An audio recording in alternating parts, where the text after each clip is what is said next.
We are going to talk distant past, but also very near future here at the Voice of College Football for a Miami Wednesday night. 7 p.m. Eastern Time is your destination, of course, right here for 429 consecutive times. And who knows, this may be the best show that we've ever done. It could be like one of the 10 worst shows we've ever done, and it's still worth showing up for. So we appreciate you being here. You got 60 minutes with us. Cam Underwood, of course, from State of the U. Leave those comments and questions there in the chat. We will get to them. We always appreciate your contributions. Thank you so much for considering that as well. Cam, how you doing tonight? I'm doing great. Can't complain. How are you? I'm doing just fine. Anytime we can delve into yesteryear, that maybe shows my age, that I am more and more apt to think about how the current situation relates to yesteryear. Like, we will be discussing the Notre Dame game, of course, multiple times before we get there, and certainly may dive into it tonight.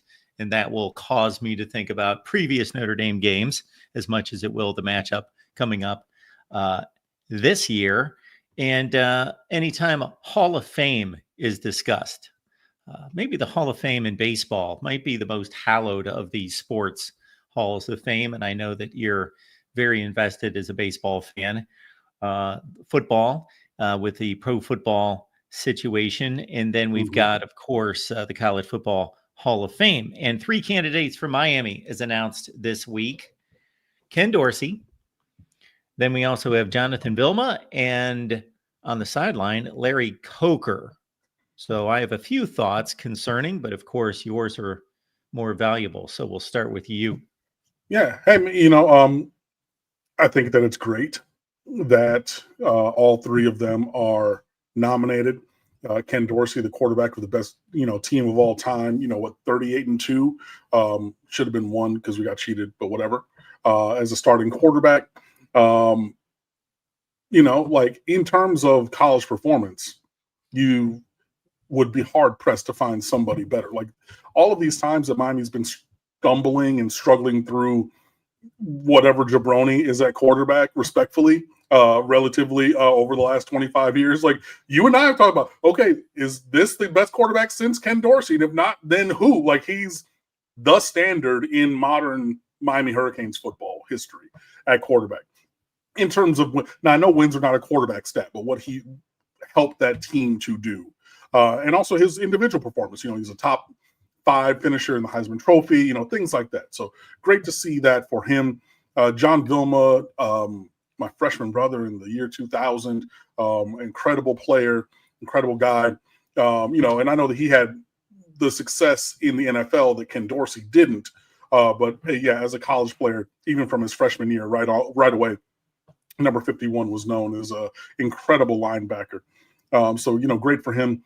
And then because he happened to be the head coach of the best team ever, Larry Coker, he had, obviously he was already in his 60s by the time that he finally got his first head coaching job, which was the, 2001 Miami Hurricanes, which is crazy. But yeah, a long and storied history, and career for him at a lot of different places in the world of college football. But I mean, like, let's be real, like he's here because I'm wearing the Perfect Storm 2001 home field merch shirt. Not a sponsor, could be, but you can get this very shirt, look, I'm wearing the shirt for 01 for a reason today, guys. Like, and all 3 of these gentlemen played influential, if not like determinative roles for that team.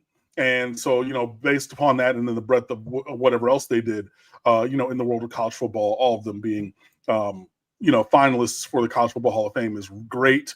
I think that they should get in. I'm not sure all of them are going to be first ballot Hall of Famers, but I do believe that all of them have a place there, just because, again, of the excellence that they had. And, oh, Lord, Falconer, I'm going to get to that. I'm looking at the chat as it goes. All of that being said, it is incumbent upon me to mention the travesty that it is that Howard Schnellenberger is not in the College Football Hall of Fame, nor eligible because he didn't have a 600% winning percentage. And they lowered it to 595 specifically because Mike Leach, God rest his soul, has a 596 winning percentage, and Mike Leach can now get in. I'm not casting aspersions about Mike Leach, who wanted the Miami job, and he's a larger than life character. He's a weird dude here, so I'm saying that with affection. The swashbuckling pirate, and he's always running these, famously 4 verticals, and he called the play 6 like his mentor Hal Mummy did. And we're throwing the ball around and we're doing things differently, and I'm just a different kind of dude, and good for him. And I believe that Mike Leach should be in the Hall of Fame. But as a Miami person, it is a travesty that you have moved the goalposts for Mike Leach and someone who is more foundational to the history of college football, being one of, if not the leading force of pushing the sport into the modern current era and iteration of it, is nowhere to be found, and no one is sticking up for him. And I saw Bruce Feldman tweeted out, when the College Football Hall of Fame committee lowered the winning percentage to 595, specifically for Mike Leach. And like they said that, like the Hall of Fame committee said this was for him. Again, great. Do that, and he has a spot there. But to ignore it, to continue to have Howard Schnellenberger outside because he took teams that, when he got there, were pretty terrible and built them up. The University of Miami also ran, dumpster juice, and now is the 5-time national championship legacy program because of him. Louisville, same thing. Even though they haven't won the championships, he still elevated them exponentially. FAU didn't even have football until Howard Schnellenberger. And you're telling me that man is not ever eligible for the College Football Hall of Fame? It is a travesty to what that man did and his everlasting memory, because he has shuttled loose this mortal coil for Howard Schnellenberger not to be in the College Football Hall of Fame. And look, again, Mike Leach should be there, and congratulations that they have, changed the standard so that he can be placed there where he rightfully earned his spot, and in this era had that impact. I do not want to take away from that. However, the same or more is there for Howard Schnellenberger, and they have continued to pay that legendary man dust for years, and I'm tired of it. So there's been at least 3 or 4 times that Cam has went on the same rant in previous years when the College Football Hall of Fame voting has been on the docket. And this has even moved me to produce videos standing up for Howard Schnellenberger. I am a firm believer in numbers, metrics, facts. All those things are the core, the basis from which you then make determinations. You don't just 60%, that's it. That's the end of the discussion. No, I'm not a big believer, unless you're dealing with 5-year-olds. If you're dealing with 5-year-olds, then you implement rules. If you're dealing with adults and adult situations, then you deal with guidelines. Yes, absolutely. You look at statistics, but I do not believe, other than a tenure limit or a tenure requirement in Major League Baseball, in pro football, other than that, there's not, you got to have 10,000 yards rushing to be in the Hall of Fame as a running back. You got to have that. Because we should all understand that you've got to look at the context of the situation. Mm-hmm. And the mere fact that they had to lower the bar to 595 should give them indication that, why don't we just get rid of this? We can make 60% a guideline, like, okay, let's look at this first, and then we'll go from there. 60% winning percentage, if you go into a really good football program and you chug along at 7-5 every year, and then throw in a couple 8 and 4s to nudge yourself over 60%. Have you really performed at a Hall of Fame? According to the College Football Hall of Fame advisory panel or board of directors, they would say yes. And again, it's just, you can have the guidelines, but then you say, okay, cool. He didn't hit that guideline that we have. let's look at the other things. And look, we talk about roster building. We talk about, just college in general. They have guidelines for admission to college. Like you can hit the numbers. I will be very transparent. I hit and exceeded all of the numbers at Northwestern, didn't get in. At WashU and St. Louis, I was a top 3 finalist for a prestigious presidential scholarship. It was me and 2 other people. And then I didn't get into that university. And I'm like, well, if my credentials are the numbers on paper and everything, they said, well, we made a different decision. We took everything in and we da-da-da-da-da. Cool. And one of my very good friends from college, he was like, hey, I have ADD. I was not really challenged in high school. I didn't do well, and he showed me the essay that he wrote because his father was in the military, and it was this whole thing about moving around and like his dog and like just the ties that bind people together and all kinds of stuff like that. And he was like, I wrote this incredible essay and got in everywhere and didn't have anywhere near. So I say all that to say that even in that realm, there are guidelines. Now, some are firm and final of, okay, if you didn't have, whatever, but like there's some that are, just negligible along the way. And I believe, again, when you have all of this other context, the 600% winning percentage or 595 that's been made to in the guise of Howard Schnellenberger's case for the College Football Hall of Fame should be more guideline than firm and final item that is disqualifying. Again, when you have now made the decision to change the standard for someone. And I just, yeah. I don't know. So, yeah, I mean, look, congratulations to Ken Dorsey and to Larry Coker and to Jonathan Vilma. And I expect 2, if not all 3, to be first ballot Hall of Famers this year. I do not want to take away from what they have earned. I don't want to take away from any of the other things, but this is the show and this is my platform. And yes, every year, I'm sorry, I'm going to continue to say this. And we've written it on State of the U. Former managing editor, Lieutenant Philip Nolan, he got to interview and that's crazy because I remember to say his pen name and not his real name. You are welcome, Lieutenant Philip Nolan.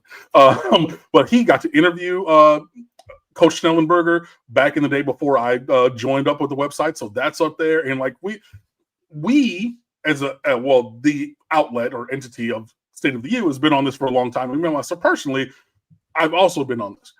I'm going to continue to say it. So congratulations to those who are going to be the next wave of Hurricanes going into the College Football Hall of Fame, because I expect them, again, 2, if not all 3, to be in this class, and great on them, and that is well-deserved.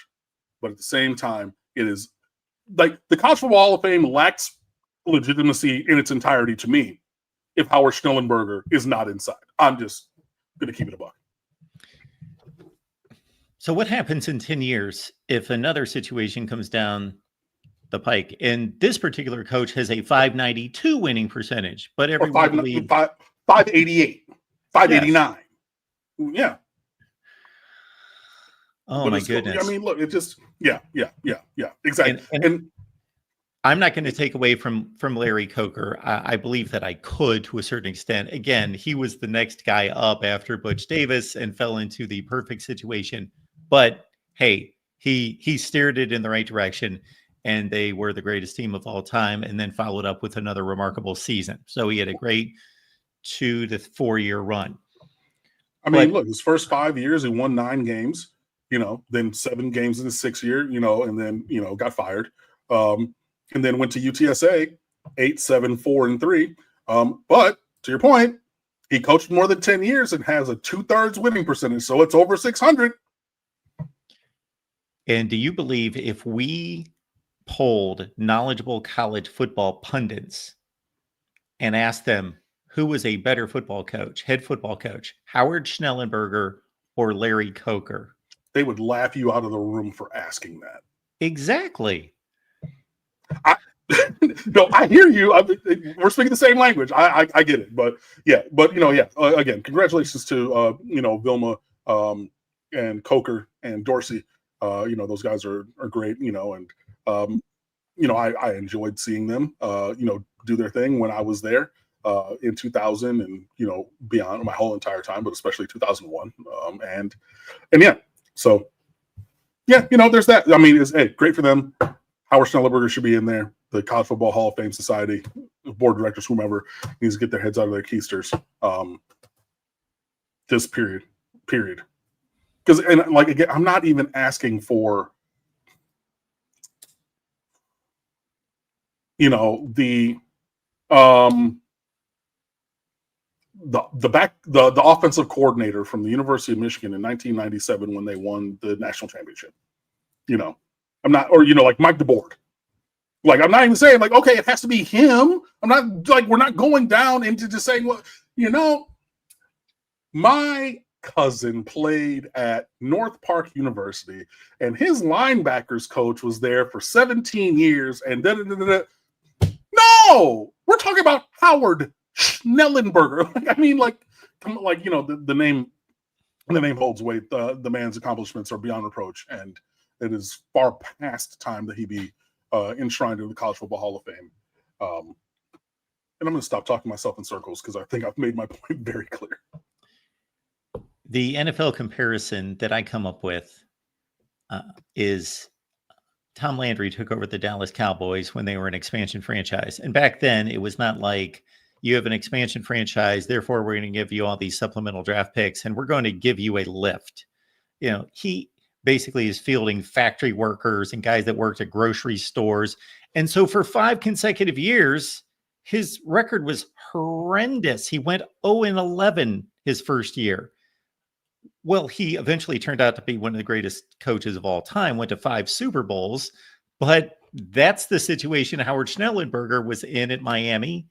And then Louisville, they were an established program, but they had 5 consecutive losing seasons before he arrived, and they instantly won, and they were beating Alabama in a Fiesta Bowl like 2 or 3 years later. Right. It took a little bit longer for them to start winning at Louisville, but still, they were among the worst teams in America. And then, of course, he had another startup at FAU, and you're not going to have a good record at the beginning of a football startup. Yeah. Okay. All right.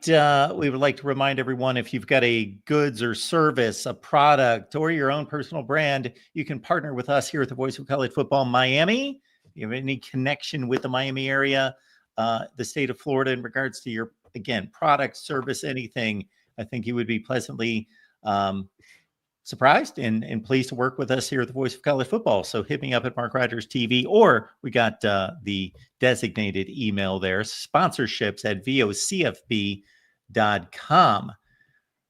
Falconer TRX showing up the super sticker. Appreciate it. Good evening. Good evening to everybody saying what's up in there. Good to see y'all. Good to see y'all. Killsborough Kane, 88 days to kick off. You are correct. Falconer TRX reminding us before football, baseball to the super regionals. Man, I have been loud about the fact that I'm done with JD Arteaga, but shout out to him and the team for turning it around and finally playing the kind of baseball that I believe the Miami Hurricanes should be playing to the super regionals for the first time since 2016, facing off against ye oldie ACC foe who I hate, Louisville, who won the Vanderbilt Nashville regional. And because of that, shout out to the 1999 Miami Hurricanes, the only team in this era of the college baseball tournament to be ranked number one, the number one national seed, and win the national championship. No other number one overall seed since they changed to this format has won the national championship. Down went Vanderbilt, and we're just staying on the road from Hattiesburg, Mississippi, going up to Louisville and playing the Super Regionals, the Sweet 16 round this upcoming weekend. So looking forward to that. And I hope the team continues to play in the way that they need to play.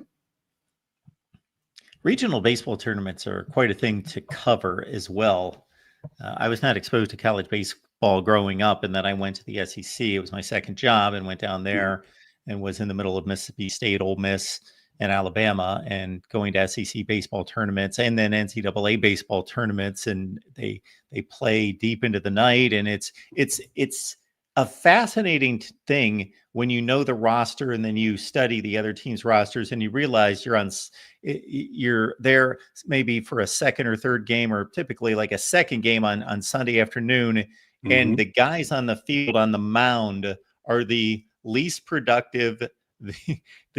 Everybody has tapped out at that point, and you get these pitchers that have pitched like 3 innings the whole season, and the season's on the line with those guys on the hill. Yeah, it can be challenging. And again, you only have 11.7 scholarships for a full 25 or 30-man roster. So it's a interesting thing. But hey, we're continuing. Falconer TRX, Cam.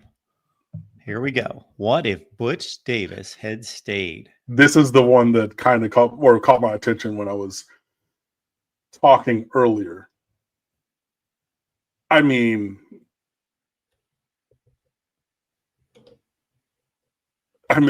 like you're talking dynasty.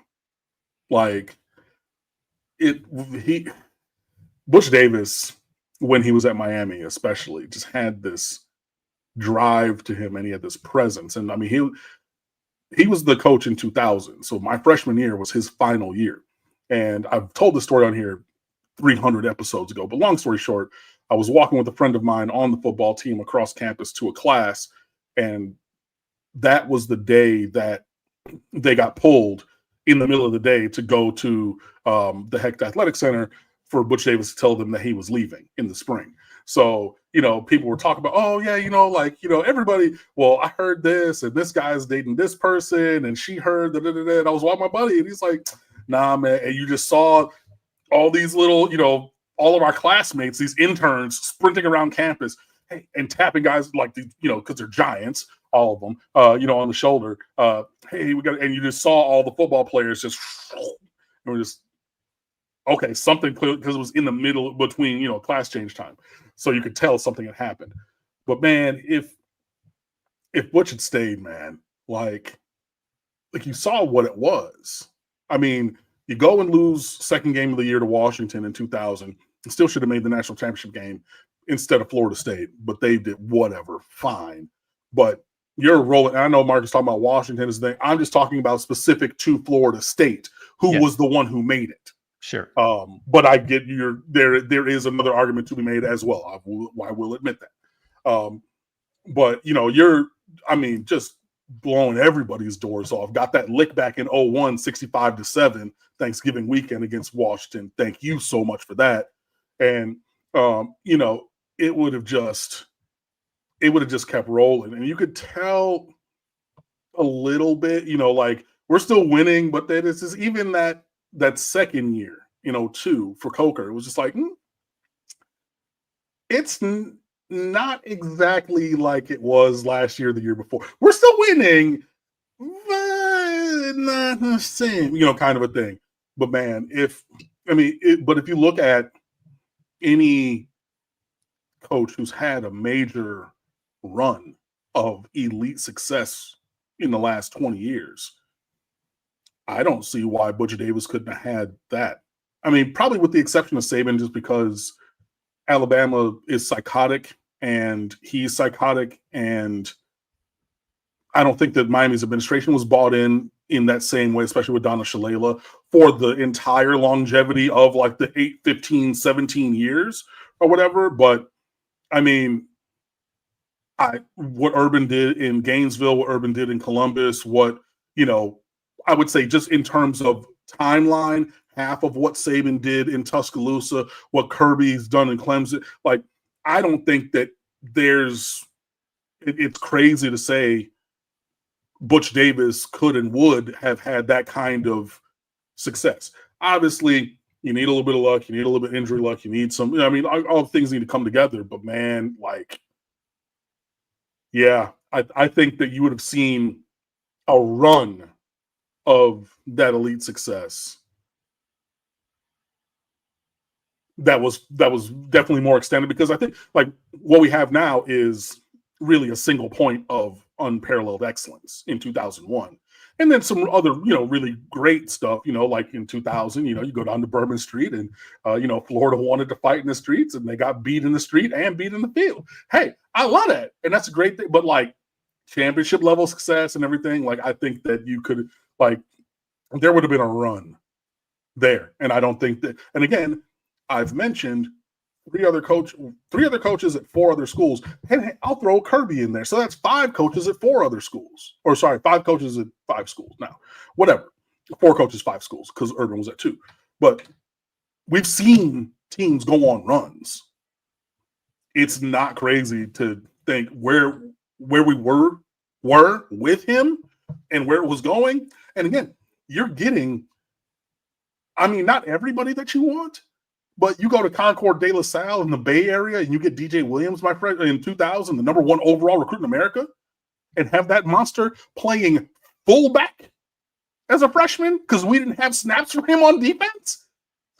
We got to get you on the field. Cool, man. Hey, play a little bit of fullback. We got you. But we got these 3 senior starters. We got you. Bro, like, yeah. I think a serious run, like, yeah. Them all of our rivals should be very happy that we only got the one that we got because, I mean, which is really 2 because we got screwed. But anyways, but you know what I mean.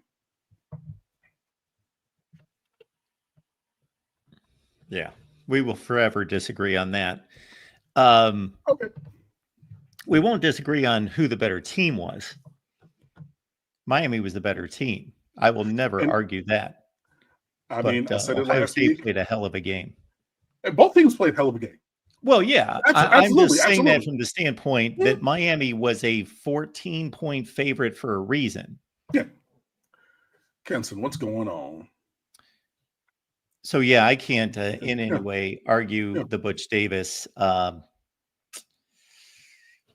Yeah, we'll never know. But this was a guy that was the offensive coordinator with the Dallas Cowboys, winning Super Bowls. Defensive? No, was that Norv? Yeah, defensive coordinator. Yeah. My bad. Norv Turner, offensive coordinator. Correct. Yeah, Butch Davis. And and that was at a time when there seemed to be a difference between an NFL coach and a college football coach, where somebody came in from the NFL. It was like, wow, they're playing chess. And that was him. So combination of the energy that you just depicted and the NFL brain and knowledge of the game, I'll put all that together. Yeah.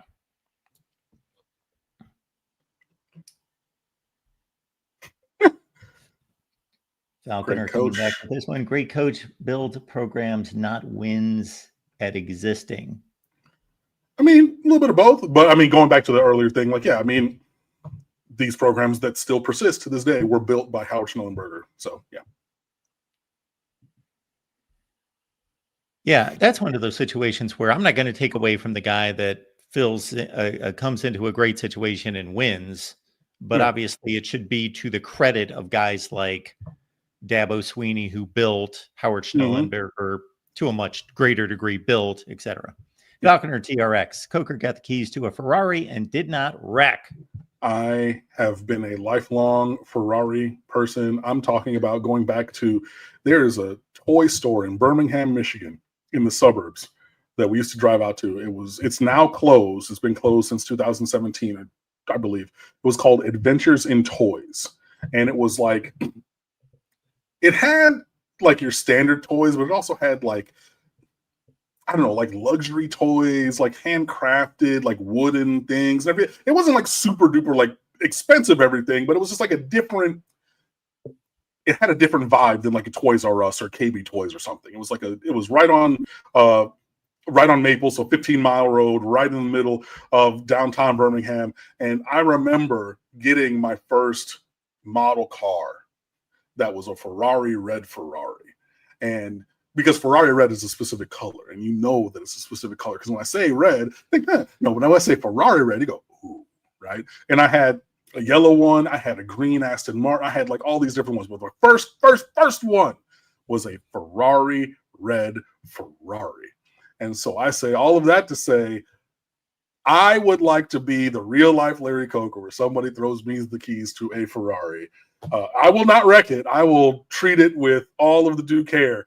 But man, it just that statement is just so evocative for me because I love Ferrari cars. JC with a hypothetical for us. Here we go.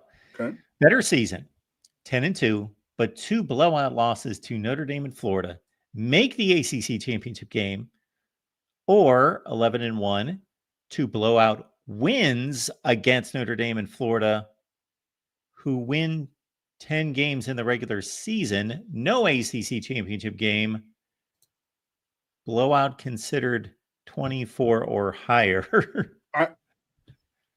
Well, first of all, appreciate the super chat and the question. Those things don't exist in the same universe. Just on a numbers standpoint. So you're talking 7-1 in conference and not making the conference championship game. There's a chance. Well, actually, I would have to look at at the schedule and do all the, the game theory and the permutations of like who would beat whom. So there's a chance that you could have one loss in conference and like lose out on a tiebreaker. But like, yeah, that would be tough for me. But given that, and those are my 2 most hated rivals, give me 11-1 because we're making the playoffs at 11-1. Now we might got to go on the road the first week, and people still gonna be, well, whatever. You've been here and haven't ever made it back to, you only made it to Charlotte once, you never won it, and 11-1 in the regular season, blowing them 2 boys out. And option 2, book it today, right now, lock it in, 7:33 p.m. on June the 4th. Done. Set it and forget it. No way. Yeah, that's not. So let me think then, and let me come up with what I believe to be a version of this where it's actually a conversation. Because currently it's not a conversation. You lose one random game in the ACC schedule and you blow out lose to Louisville on the road by a field goal. Even if you lost to Florida State in this hypothetical, you blow out Notre Dame in Florida, you get a bye, you lose Florida State, get a bye, and run the rest of it, you're going to the playoffs. Yeah, easy. Let's then say instead, this is the hypothetical. And I think that this maybe gets more to the heart of what you were going for. 10-2 and you lose to Notre Dame and Florida. I'm not going to say blowout, but you lose by 1 or a million, you still lost, right? 10-2 regular season, you lose to them. Or like, because that's 8-0 and you're going to Charlotte still. Yeah, so I would have to say 9-3. You lose to them too, and not Louisville or Florida State. So not somebody. I put Louisville in there because I personally hate them. You can say you lose to them. I wouldn't want, because that's also one of the better teams on there. So let's say you lose to Notre Dame, Florida, and one of the bottom feeding teams on the schedule. So not SMU on the road, not Florida State, and not Louisville. You do not lose to them, but you lose to somebody else, right? So that's your 9-3 regular season. Or 10-2, but you beat both Notre Dame and Florida, and you lose to one of Florida State, Louisville, and SMU, and another conference game. And I know it's putting a lot on there, right? But you beat your rivals, your out of conference rivals, and then you lose to some, trio in conference or something like that. That's one where it becomes maybe a little bit more, okay, what do you really value? Are you valuing the rivalry?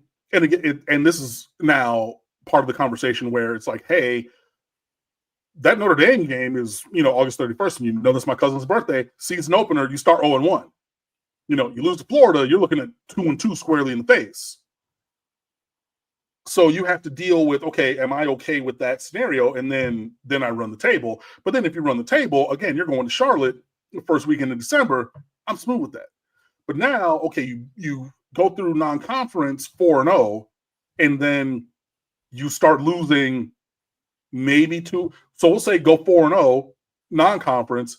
lose to Florida State, which I don't think is going to happen, but let's say hypothetically it does, and then you're going to lose another game or two, that feels different. So like, it's like, okay, do I want, like, emotionally and like from a standing standpoint, what am I more able to deal with? I think that gets more to the heart of it, if that makes sense. To do some live, live editing of the scenario you brought. And again, I appreciate you bringing it up. To me,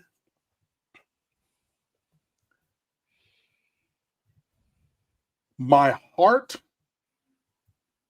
wants to never, ever in life lose to Florida or Notre Dame. My head says if I have to lose to one, or God forbid both,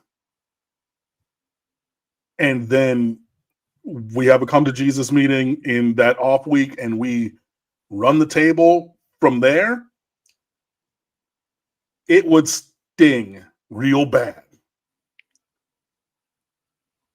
But I would have to get over it. That's just my holistic thoughts. But I mean, yeah, so that's at like creating, again, a version of the scenario where like you could go either way. I think, yeah. But especially if you're talking about blowouts and everything, 11-1. If these teams on Miami's schedule turn out to be what they're expected to be, and there's a lot of 7-5 SMU, 7-5 NC State, 7-5 Virginia Tech in that range, and Miami is lost in this scenario in blowout fashion by 4 touchdowns, 24 points plus to Notre Dame and Florida, that's going to be a great recovery that they're going to make record-wise, but they're not going to have anyone that the national perception is going to be, well, their schedule softened and they just racked up a bunch of wins. Look what happened against Notre Dame and Florida. That's going to be, people are not respecting the ACC right now until somebody steps up and does something nationally. And that's even going to drive that narrative even further if they prance through the ACC after losing by 4 touchdowns to Notre Dame and Florida. Yeah. Yeah. So interesting scenario. Yeah, definitely interesting. Now, maybe the tougher call would be in the first scenario, not just getting to the ACC championship game, winning the ACC championship game, versus the second scenario, going to the ACC championship game at 11-1 and then losing. So you wind up 11-2. You get the automatic berth in the first scenario. You don't in the second, but you should still make the playoff. And it looks better. So, I mean, yeah, just again, for me, you're talking about losing to Notre Dame and Florida by 3 scores or more. No, give me the other option. Falconer TRX, perfect season. 3-9 blowout Notre Dame, Florida, and Florida State. I mean, God forbid that actually happens. If there's a way for 3-9 to not feel like the worst thing in the world, that would be it.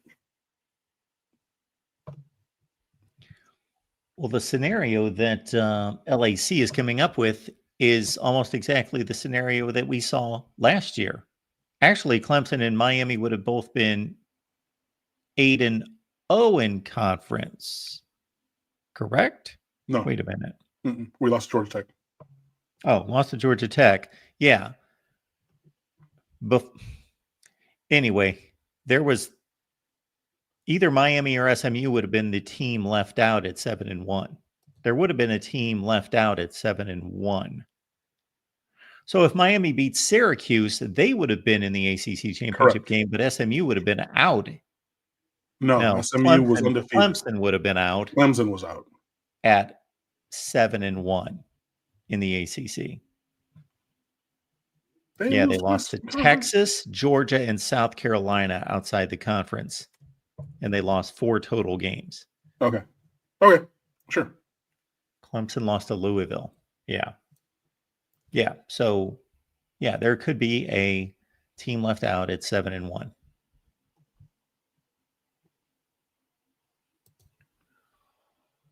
I mean, it's All right, possible. folks. But still, I mean, yeah.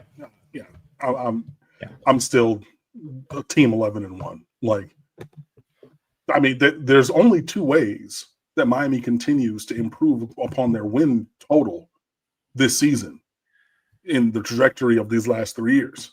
It was 5, it was 7, it was 10. Then it has to be 11 or 12. Give me the 11. Yeah, in that scenario. I still don't think that that's really much of a question for me. This moves us into the conversation we failed to have a couple weeks ago when the ACC scheduled the first 3 weeks of the season across the board with the networks involved. And of course, Notre Dame and Miami get together on a Sunday night, prime time. That should be quite the spectacle. Bethune-Cookman is an ACC Network Plus game. Yep.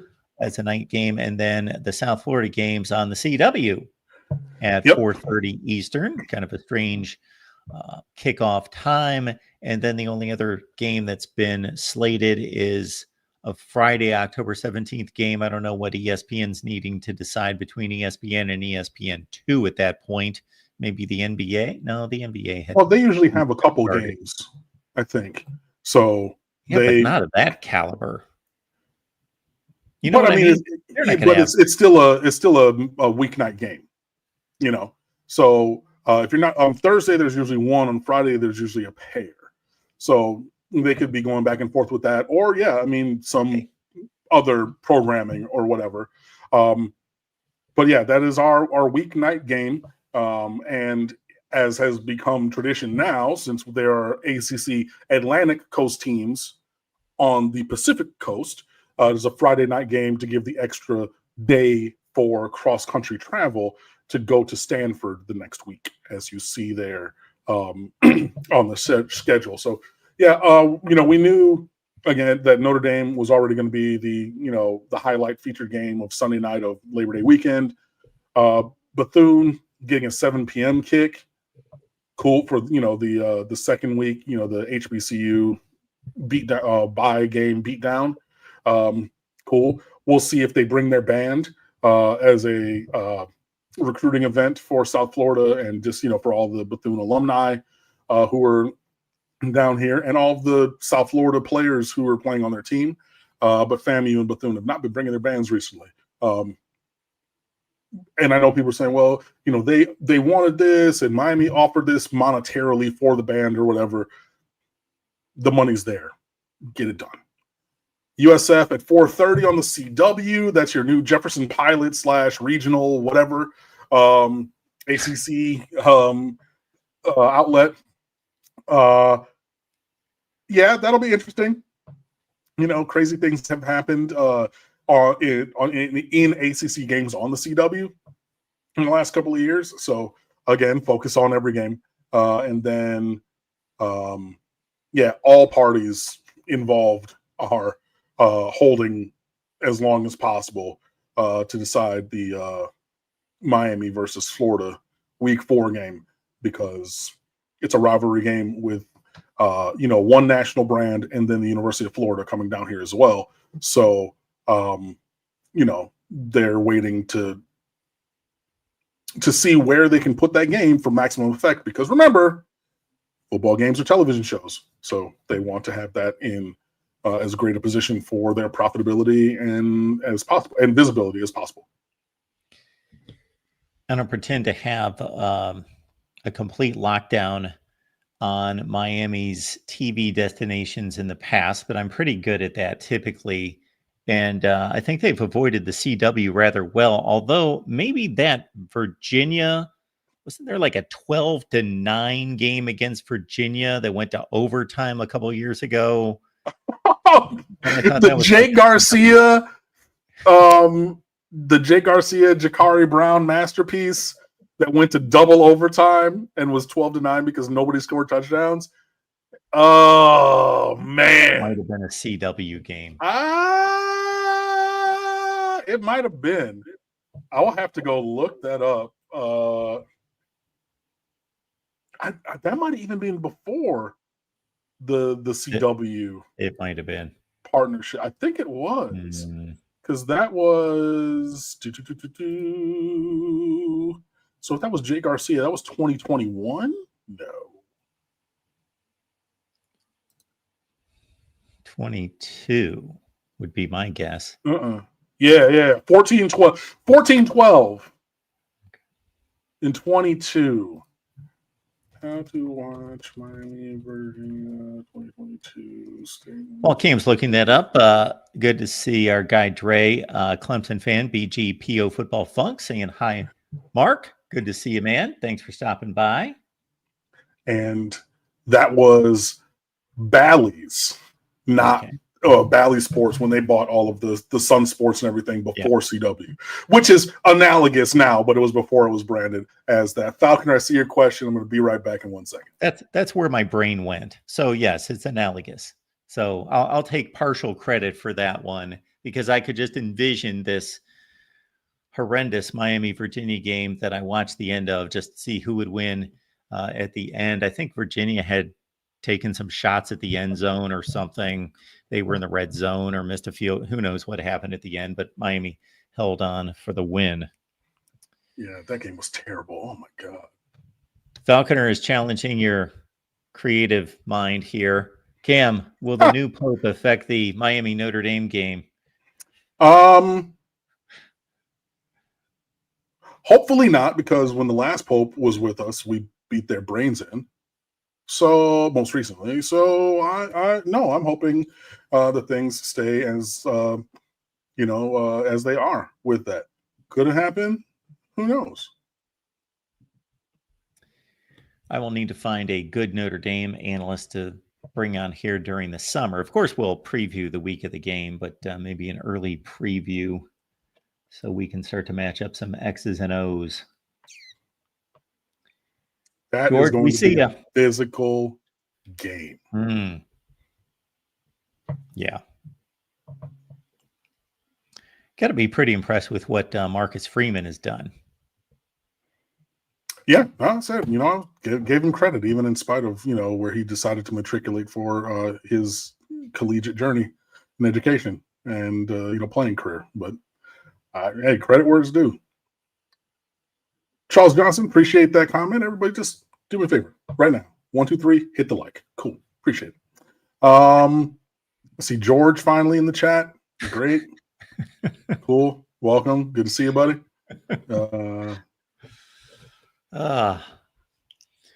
George came on our call-in show the other night, and he had tipped a few back. It was pretty obvious when he jumped on there and said a few things that were a bit sketchy.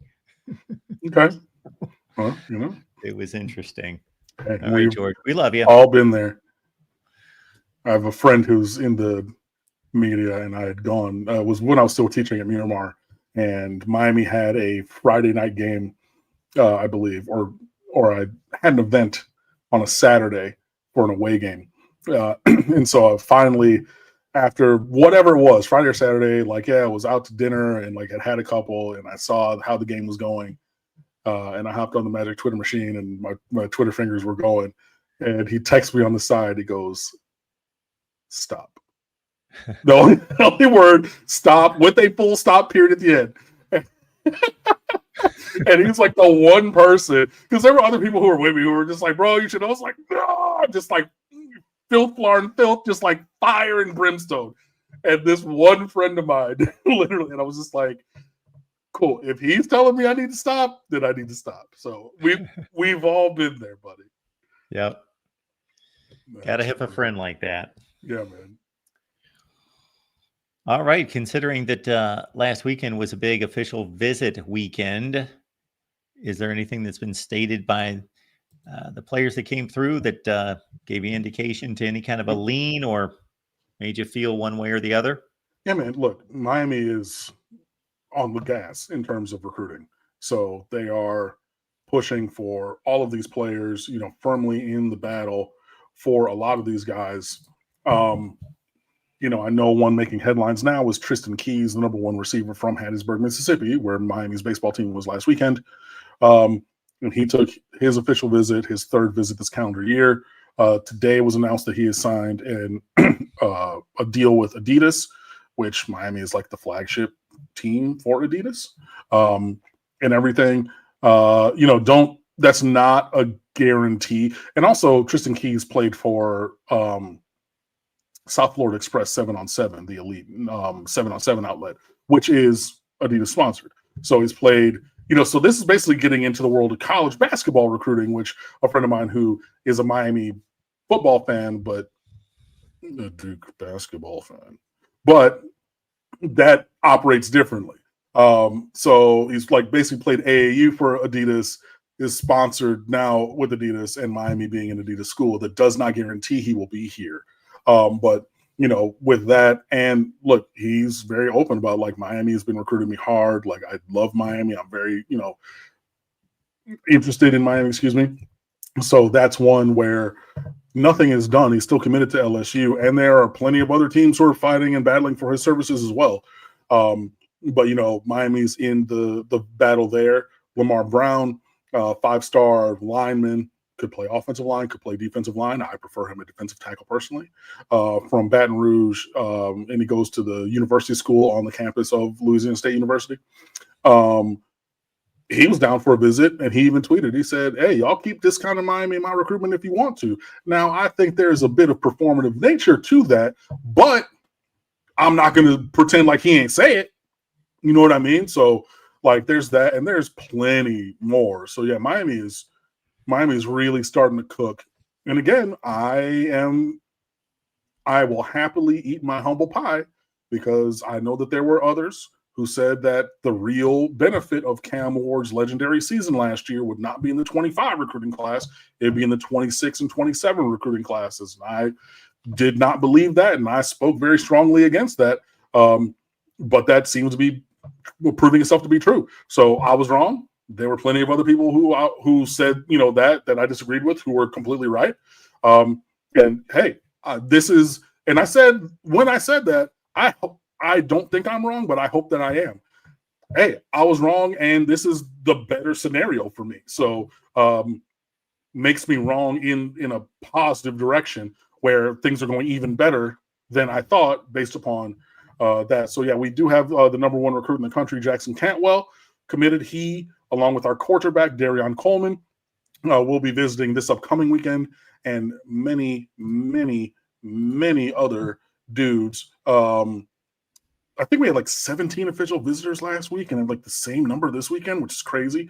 And this is excuse me, Legends Camp weekend. So your elite high school camp with all the alumni and former coaches and people who come back, those legendary pro canes and college football Hall of Famers and whatnot. That's actually the same weekend. So you will have a bunch of guys down for their official visits during Legends Camp, which is pretty decent, if you ask me. Braden Robinson from Texas, the speedy wide receiver. Joel Irvin, a commit at offensive line. Brett College from IMG. I already said Coleman. Your corners in this class, Jalen Waters and John Tavius Wyman. Camden Portis was this past weekend. Hezzy Kent, that gigantic 6'5", 300-pound tight end, is supposed to be coming down. Jordan Campbell, who's committed. James Johnson, that elite defensive tackle that I said the Texas people were already saying that Miami had paid him off a few weeks ago. That guy who's now at Miami Northwestern. Bryce Perry Wright from Buford, Georgia, his teammate Tyreek Green, a running back. And, of course, the number one player in America, Jackson Cantwell. And I didn't even name every single player who's visiting. So, yeah, Miami is really, really, really cooking it up in terms of, this official visit season. So, you're seeing guys starting to schedule their commitments as well. I saw Lamar Brown, the lineman. He said his is going to be July the 10th at Southern Lab University School, whatever. He called it university school, but it's that school on LSU's campus, the school he goes to. But there's that. Somebody else is like July 3rd, somebody else is July 4th, somebody else is July 5th.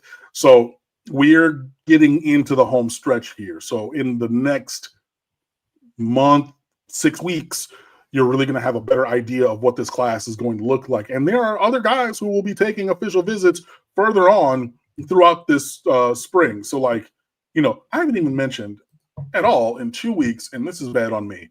Reese Woodrow, RHYS, the Gaelic spelling. Orlando Boone, offensive lineman, 6'4", 310, committed to Miami a couple weeks ago. And, he's another interior lineman. He can play center and guard, big and strong and surprisingly quick for a man that size, to join this group. And so Miami has five linemen committed in this class, and we'll continue to add. We are cooking it up. And again, when you have the potential to lose all 5 starters from this year's offensive line to the NFL draft, right? You need to replace that. And I've always said, even from when this great class 2 years ago signed, right, that 26, this cycle would be another huge offensive line cycle, and Miami is backing that up. So, and Reese Woodrow's visiting next weekend, him and JJ Sparks, and a bunch of other dudes that I'm not going to name all the names. But, yeah, really out there doing great things. I didn't even mention Derek Cooper from Chaminade, the 5-star athlete running back, in Miami. He was one of the main people in all of the interviews that I saw after his visit weekend, was like, hey, man, like, Miami. So, again, we need these guys to commit. We need to just continue to do what we're doing. But I really like the direction that recruiting is taking in this cycle. And I was very critical, you'll remember, on signing day for the 25 class, saying I was very disappointed. It did not meet my estimation. And again, with the standard being the standard, we fell short of that standard. Done some really great things in the transfer portal to address some gaps on the roster and everything. But there's been a paradigm shift and operational shift in the way that Miami is recruiting this year. You could tell that by you can look at the outside and see that the inside has changed. But this iteration of how things are running, I like it a lot. And this is getting to be towards the standard of recruiting that I believe that we should be hitting. Although there's still miles to go before we sleep, this is going in the direction in general that I believe Miami should see their recruiting go. And I'm excited to see, how we close on a lot of these guys moving forward. If you can't watch us, you can listen to us. We're on your favorite audio platform, Apple, Spotify, Amazon, and a number of others. Miami Live right here at the Voice of College Football. Also, keep in mind that we've got a website that launched just about 2 months ago at this point. It was actually NFL Draft Weekend. And VOCFB.com is the URL, VOCFB.com. Articles posted every day. Our goal is to post 4 articles per day, and we're pretty much on that target. So check out the latest across college football with our host of writers. Cam, what's going on at State of the U? Man, it's a lot of baseball right now because we're preparing the summer calendars for our football previewing content, which will be coming to you shortly. I believe if we don't start the calendars next week, it'll be week after. But a lot of stuff still up there. There's some recruiting stuff. I tabled a couple of things I was writing just because the way that my life was set up and the way, a couple things changed, and I just didn't like the way that it was. I didn't like the tone. Sometimes I get like a little bit just blocked in creating the kind of content I wanted to. So just a little bit of that, but a lot of baseball stuff. There's actually, I think, some basketball stuff up there as well. Mike Schiffman doing a great job with that, and a whole lot more. And there's even more stuff scheduled from all your favorite writers, me, Craig T. Smith, Justin Ottavio, the whole crew. So please come on over and fan with us. You know the website by now, stateoftheu.com. It's free. It's always there. We'll always talk about the Miami Hurricanes. And, you like it, you love it, and you need some more of it. So please go over there and see us. And in the meantime, that'll bide you over until the same bat time, same bat channel next week.